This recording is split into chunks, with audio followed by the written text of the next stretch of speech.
Hi, everyone. Welcome to the Business in Calgary podcast powered by Sonic Coaching. I'm your host, Oliver Basner, and I'm pleased to be speaking with Jeff McCaig tonight, who was recently inducted into the Alberta Business Hall of Fame by Junior Achievement of Southern Alberta. So, first of all, congratulations on that, Jeff. Thank you, Oliver. And just a couple of things. I'll give him a little bit of a bio here. He also serves on several corporate boards. Is co-owner of the Calgary Flames Hockey Club. We'll talk about that a little bit in a while. And is chairman of the Flames Foundation for Life. Yes. So, Jeff, welcome. Congratulations again on being inducted. And also with that, you'll also be on the cover of the September 2025 issue of Business Calgary magazine. So if anybody wants to read more, there'll be a write-up in there as well. So glad to have you here. Okay, thank you. So let's jump right in. Let's talk about your early career. Let's start sort of where it all began, right? Because you didn't start out being a business owner and a business leader. You started out as a lawyer, That's right? correct. And then later transitioned into the family business, which of course is Trimac Transportation. So was that always planned, or how did that come about? No, it wasn't planned. I grew up in a family that encouraged you to go out and make your own way, at least initially, and then if there was an interest in getting involved with our family business, which is Trimac Transportation, a trucking business, that would come later. In my case, the later was triggered by some health issues my dad had. Okay. And as a result of that, he asked if I would be interested in getting involved in the family business, the trucking business. And after thinking about it, I chose to do that. So sold my practice and went back to school for a year, and started working for Trimac in the summer of 1984. Oh, okay. So that was really never planned, but the opportunity was there. The if you wanted to opportunity take was it. there. My dad's illness was a pretty serious, life-threatening illness, and the message from him is that one of two things can happen. I won't make it through through this, in which case you'll be dealing with the business in any event, but hopefully I do, and you and I can work together for 10 years approximately, and I'd like to retire when I'm 65, and then the plan would be that you can take over from me, and that's what happened. And I enjoyed working with my dad for those 10 years, and he retired and went on to do other things, and I became the CEO of the company. Okay. And probably, you're probably looking back, you're probably going, wow, that was 10 years I got to spend with Dad, right? Oh, exactly. Yeah. My dad was a great entrepreneur in many ways, and I learned so much from him. He was a real mentor. Well, that's excellent. Thank you for sharing that. Under your leadership, Trimac really turned into a North American transportation company. The company just celebrated its 80th anniversary, so that's That's a right. huge achievement. And I know you're still on the board, your board chair there. What were some of the challenges you had to overcome? I mean, growing a company that size, and there had to be a lot of things that you had to struggle through and learned along the way. Yeah, the two big challenges as I saw them when I took over the CEO role were that my dad, as I said, was a great entrepreneur, and we were really a collection of businesses, not just the transportation or trucking business, but we were a drilling business, we had a truck leasing and rental business, and we had interests in a broad range of other things: oil and gas, waste management, engineering, construction. And we were public. That was the second challenge. And the way I saw forward was to, first of all, focus on the business, our oldest and largest business, which was trucking, Right. to see if there was a sustainable competitive advantage in a market as big as, at that time, North America. We were North American in scope. And secondly, that as a public company, did we really need to have access to equity or capital in the form that's available through public markets? And we made the decision at that time to shed the other businesses, to focus on trucking, and take the company private, which took a number of years, but we Yeah. ended up being able to execute on that strategy and focus on where we have what I believe to be sustainable competitive advantage in a market that's as big as North America.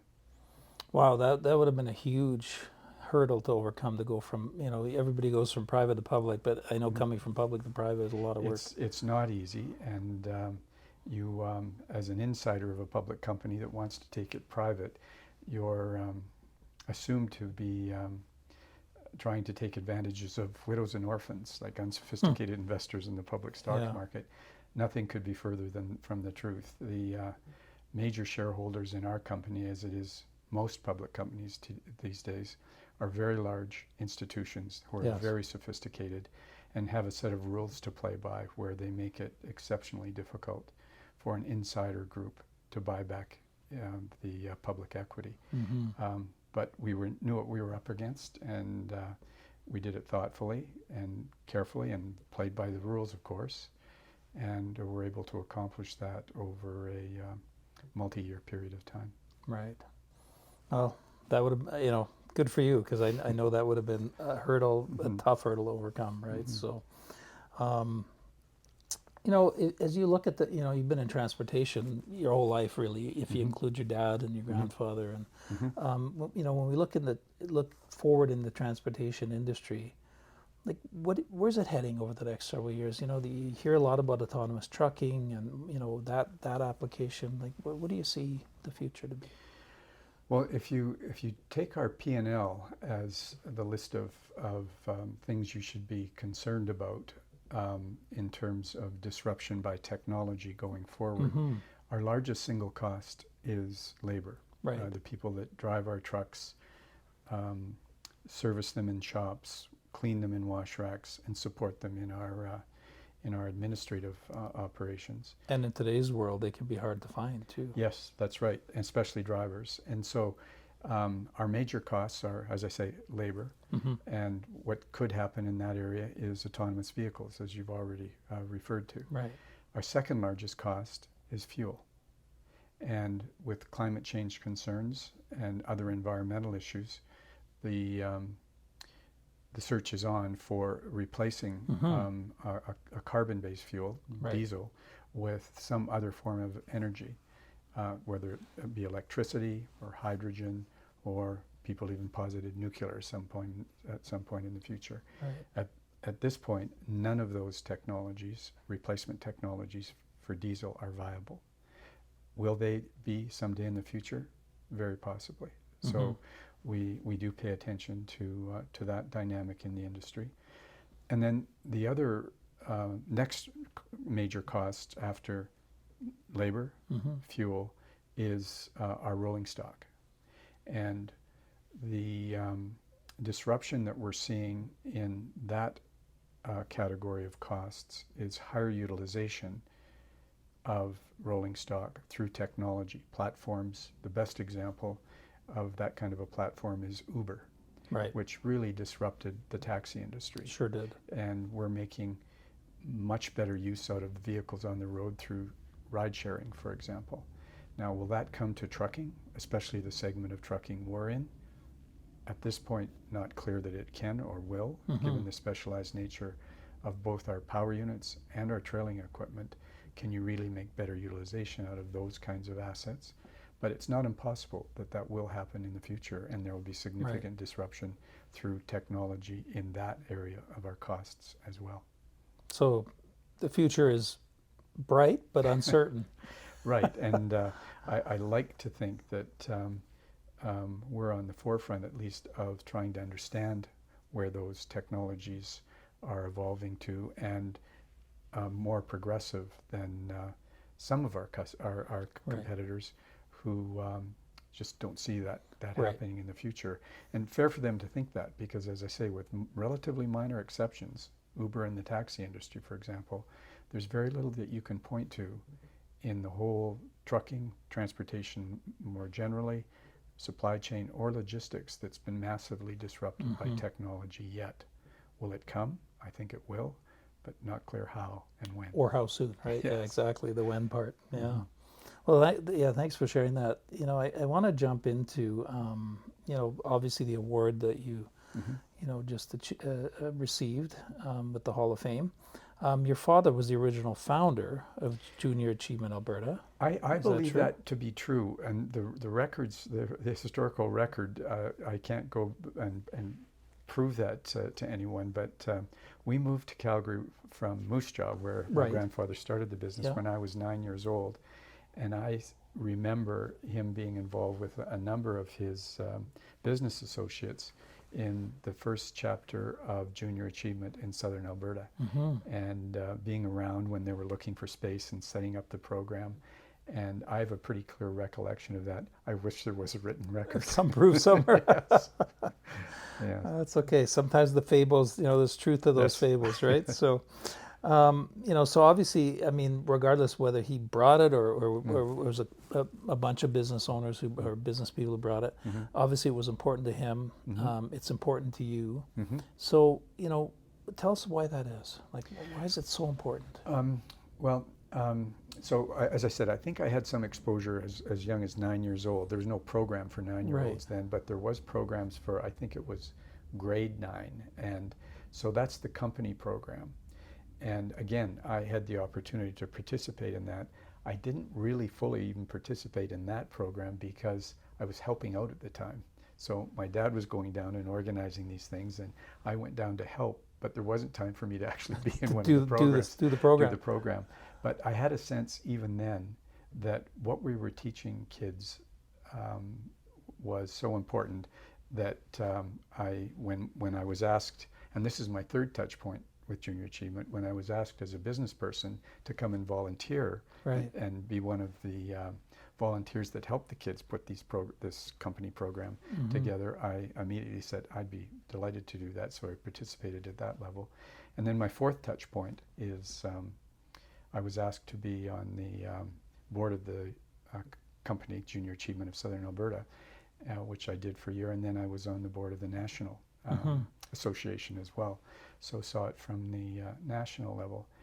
And I think the appeal to me, and I've only recently began to try to think about why that was important to me, but I think there's two parts of that. One is how important experiential learning is. Yes. Doing as opposed to, and I'm not sure the right term for as opposed to what, experiential learning as opposed to, the term I've seen in the academic literature is supervised learning. In other words, Right. you're given a book and asked to read it and taught about the material you're reading and then take a test. So if that's the definition of supervised learning, that's really different.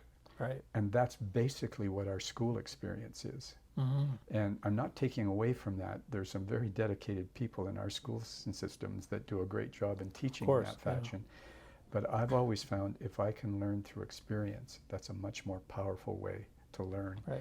And there's relatively few opportunities for our kids these days when they're taking school because their lives are so packed, school takes up so much time. Right. And then the extracurricular activities that compete with the program, like Junior Achievement, everything from music to athletics to civic involvements.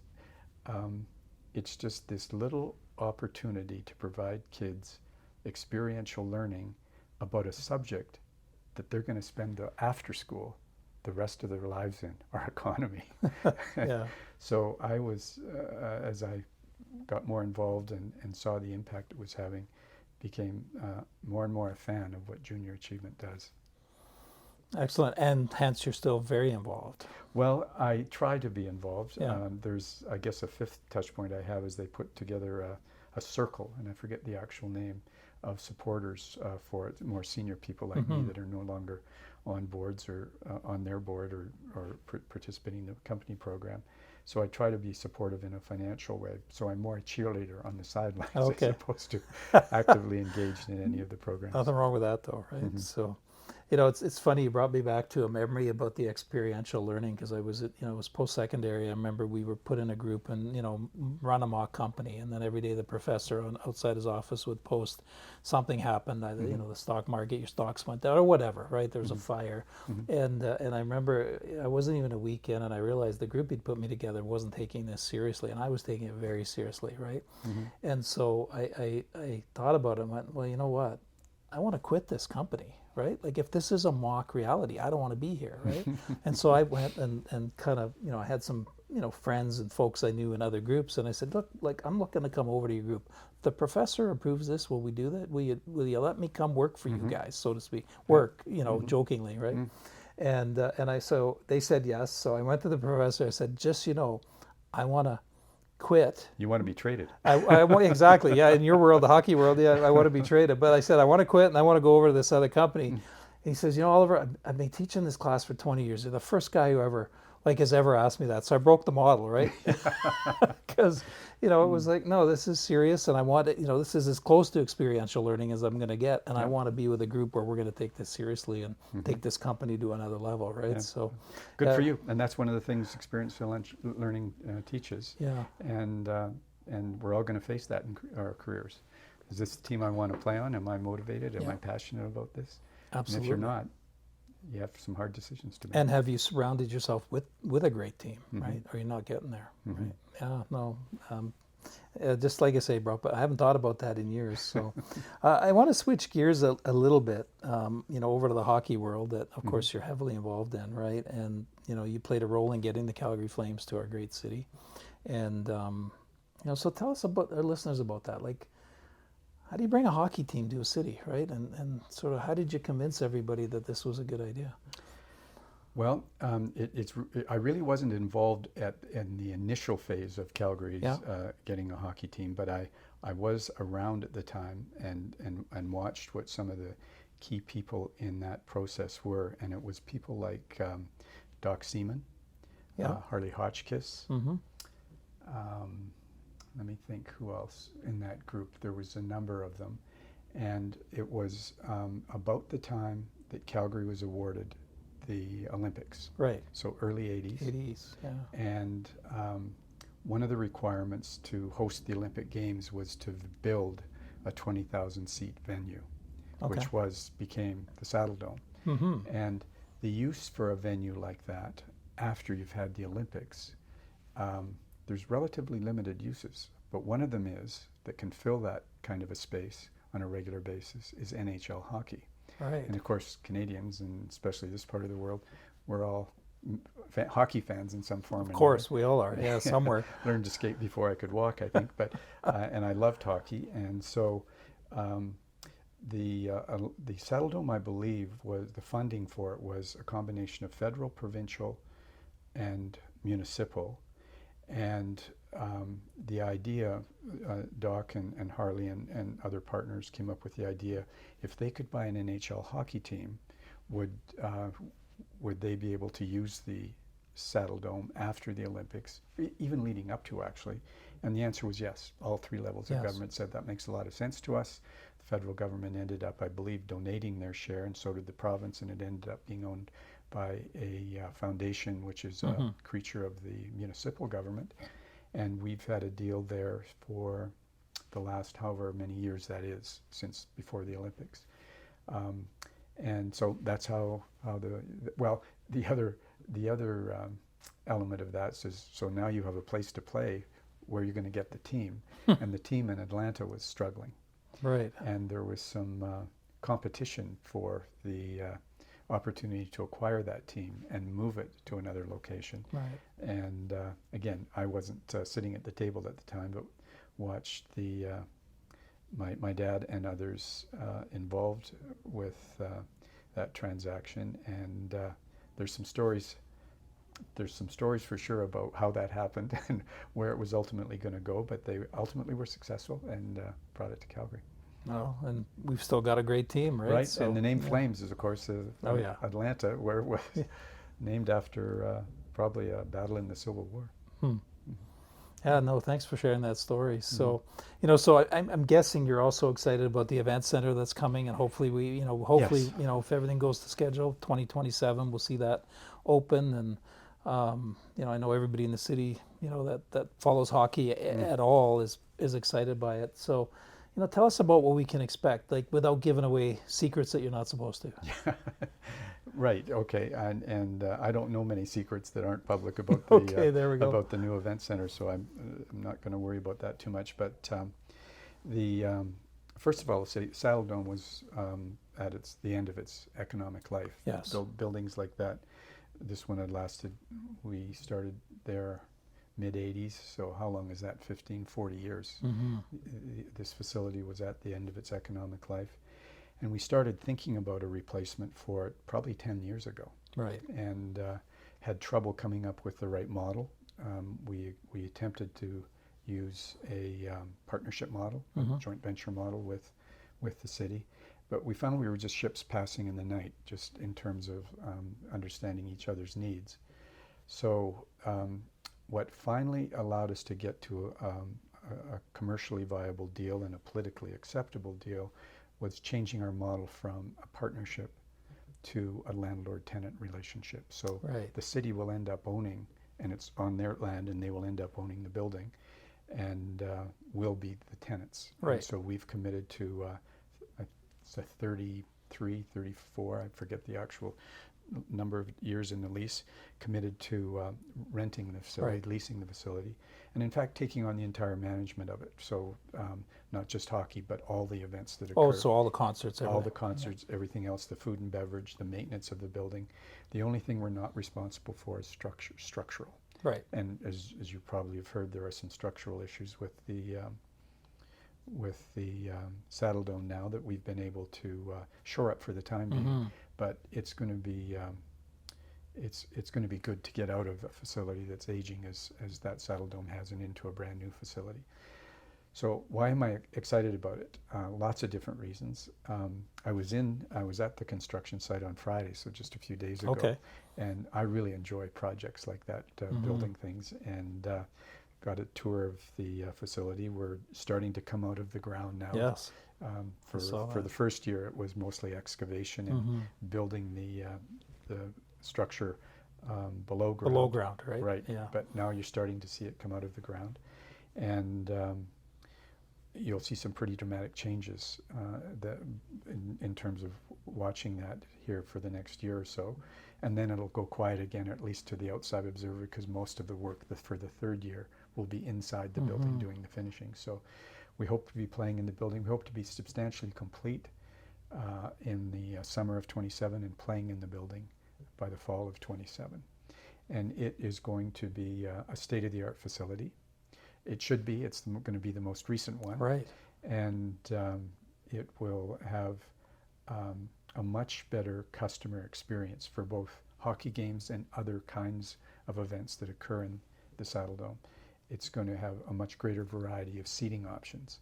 Right now, it's really just seats in rows. Right. Or the large suites. The suites, yeah. But this one's going to have everything from small loge boxes, theater seating, to smaller boxes, up and 16 to 20 person suites, up to 100-person stand-up bars. Wow. Which is apparently the way young people like to watch their hockey these days. They can socialize and move around and have a beer and still watch hockey games. I don't know. I've been in the boxes. That was pretty comfortable to me. But Yes. So, and then the other thing that I think people will appreciate, Calgary is a great market for entertainment, for concerts. Yes. And the Saddle Dome is not a great concert venue. The nature of the building, the shape of its ceiling, the ability to handle hook loads for some of the bigger touring acts these days, and sound quality. It's metal. The Jumbotron does not retract into the ceiling, which creates echo and sound dead spots. And all of that's going to be different in the Saddle Dome. Yeah. It's going to be concert hall-like venue. That's perfect. And hopefully then we'll start to attract the bigger acts again as we used to in the past. Yeah, I did some work with Stampede Entertainment, so I do know that Yes. that the challenge that they're dealing with acoustics, and some artists don't even want to perform in there. That's right. And it's hook load too. Some of them, Yeah. we can't Can't hang too many speakers. the Right? audio visual Yeah. equipment they need to do their best Concert. concert. Yeah. Exactly. Yeah. So exciting! Can't Yeah. wait. And 2 years sounds like a long time, but it's not that far away, really. It's you're going by fast for me. Well, thanks for that update. Mhm. So something to look forward to in the future. And for our lady listeners, I hope there's more female washrooms. There is, and I'm a detailed kind of person, and I did get into that a little bit, and it's hard for an older person like me, but there's going to be, how did they describe it? Gender neutral washrooms. Okay. So Yeah. that they can dynamically size them for the lineups that are occurring. It's perfect. Yeah. So Yeah. I'm not really sure how that I'm not sure how they works. figured that out, but that's all good. Well, and Yeah. having been to games myself, sometimes the women aren't shy because when they need to go, they need to go, right? So Exactly. Yep. now they don't have to feel Yeah. bad about that anymore, right? Mhm. There's going to be enough washrooms for everybody. So, Yep. I've got a couple of sort of signature questions I like to ask, and so I'm going to go into the first one. You've had this amazing career. You've done so many different things, lots of experiences. What do you wish somebody would have told you at the start of your journey? Like those people that are out there, the young leaders that are listening right now. What do you wish somebody would have told you? That's a hard question. I've really been so fortunate in many aspects of my life that have allowed me to have a career that I've really enjoyed. Mhm. I mean, we all go through hard times and difficult phases, but I truly have enjoyed the career path that I've been fortunate to have. And if there's one thing that I would say helped me, so it's not like wish somebody would have told me, but I observed with others and Right. was able to take the advice that was being demonstrated, is a lot of success in your career is just showing up and being persistent, and when you get rebuffed or knocked down, getting up and trying again. Yeah. So when you get and you're not the first one to share that. Mhm. When you get knocked down, dust yourself off and Mhm. realize it's just a moment in time, right? Yep. Yeah. Mhm. Great advice. I love that. And so, and showing up, does that include showing up at work, not just necessarily Yes. working from home every day? No, well, I believe in that. Now, again, that might be a function of my age, for sure, but I think the collaboration that goes on when you're in office environments and the face-to-face meetings Yes. that might not otherwise happen are an important part of a productive and creative environment, and the ability to innovate. And it's just harder to happen. It's harder for that to happen when you're working remotely. Now, I know some people that work from home and are very productive and great contributors, Mm. but I think that kind of a role is rare, and I think even the person who's doing it and is good at it misses something in Right. terms of the feedback and the sense of accomplishment that a person would get if they were more integrated into the team in terms of working together in an office environment or a construction site or wherever, Right. or a team, for example. Yeah. There's no remote hockey playing in the NHL. Not yet, anyway. No, that's right. There could be electronic games in the future. Who knows? I don't know, but I kind of like it live, so Yeah. I think Yeah. we're on the same page there. Well, and as I think this through, and because I work with a lot of leaders as well, right? I mean, I think it's fine if you need some flexibility and you need that day off because something's going on at home, Mhm. right? But I and again, maybe it's a function of my age as well, but I do believe that there are times where you just need to be able to bump into your boss and ask a question, and that's just not automatically going to happen, on a Teams meeting, for No. instance, right? Yep. Because your boss isn't going to think about it, and you're not going to think about it, so that Yep. bumping into each other in the hallway or Mhm. in the lunchroom or whatever is not going to Yep. happen, right? Yep. Yep. I absolutely agree. Yeah. That's my experience. My philosophy really is that personal development and professional development are one and the same, right? And so as you sort of think about all the different things you've done and books you've read and things you've listened to, what's your favorite self-development book or tool that you'd recommend to our listeners?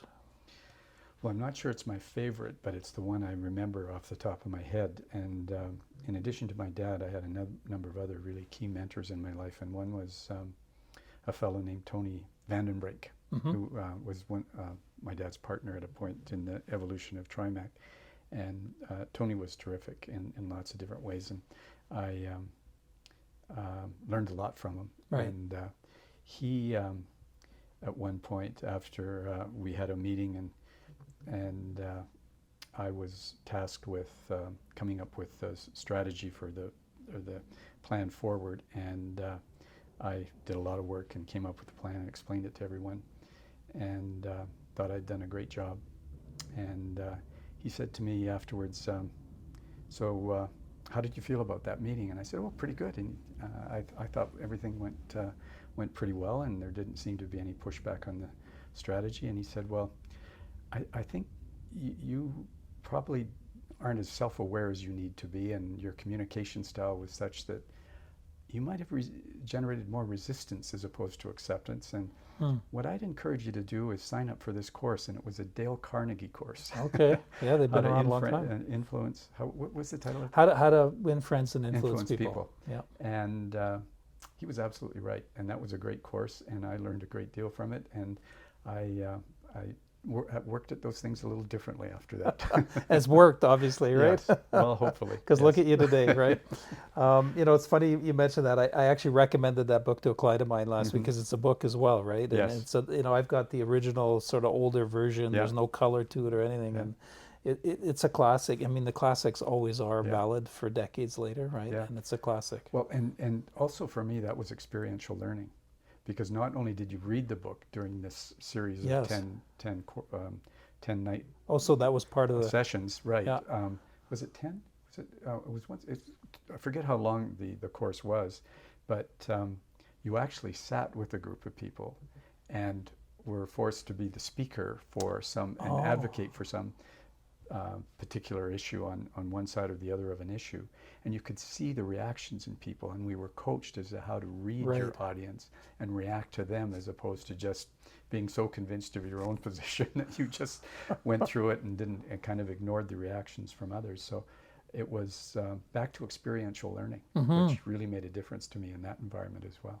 That's a great share. Thank you for sharing that. Love that. So yeah, and you know what, you've obviously, that was years ago you took that program, and to this day you're still, you still think it had impact, right? Mm-hmm. So for sure it has. Awesome. You've been, you're known for liking, or enjoying is probably a better way to put it, working with startups. So, what excites you about startups? What is it about the startups that really gets your juices flowing? Well, that's been a little bit more recent phenomena, maybe the last 10 years since I've stepped down from the full-time role at Trimac. And in particular, we've got involved in the venture capital, so startups in the tech world in particular. Right. And it appealed to me because, as I say, transportation is going to be disrupted by technology, as we mentioned earlier. Yeah. We just don't know how and when. So it appealed to me from the point of view of understanding the risks and threats that we might be up against in terms of our family business and transportation more generally. And then the other thing that really appealed to me is young people, bright young people with creative ideas, betting the farm in most cases, that they were putting their own money into it. And it's just exciting for me to see them doing that and being able to work with them and coach them. Now, I'm not suggesting I'm a great coach or mentor in that regard. And sometimes the best thing they get from me is saying, well, gee, that'll never work. Because it didn't work back when I was trying to do it, because the state of the technology at the time didn't allow that to happen. And then proving me wrong. Right. And they have a number of times, and it's really fun to see. And those are true entrepreneurs, the one who take the no and they push through it anyway, and they say, oh, I'm going to prove that guy wrong. Right? Yes. Excellent. Well, you know what, we're out of time, so I really appreciate you spending some time, speaking with me. And obviously, you've shared a ton of nuggets, gave away a few, a few nuggets about what's coming with the event center and Dale Carnegie. And so, I hope our listeners took a lot of notes, because there's a lot to take away from this conversation. So thank you Well, for thank being you. here. Thank you. I enjoyed it. And again, congratulations on the award with Junior Achievement. So, Alberta Business Hall of Fame is obviously one of those things that you don't go out and say, well, I'm going to go try to achieve this, but when it happens, I'm sure it's exciting. So Yes. So thanks for joining me, and we'll talk again, I'm sure one day. So Thank you very much. okay, thanks, Jeff.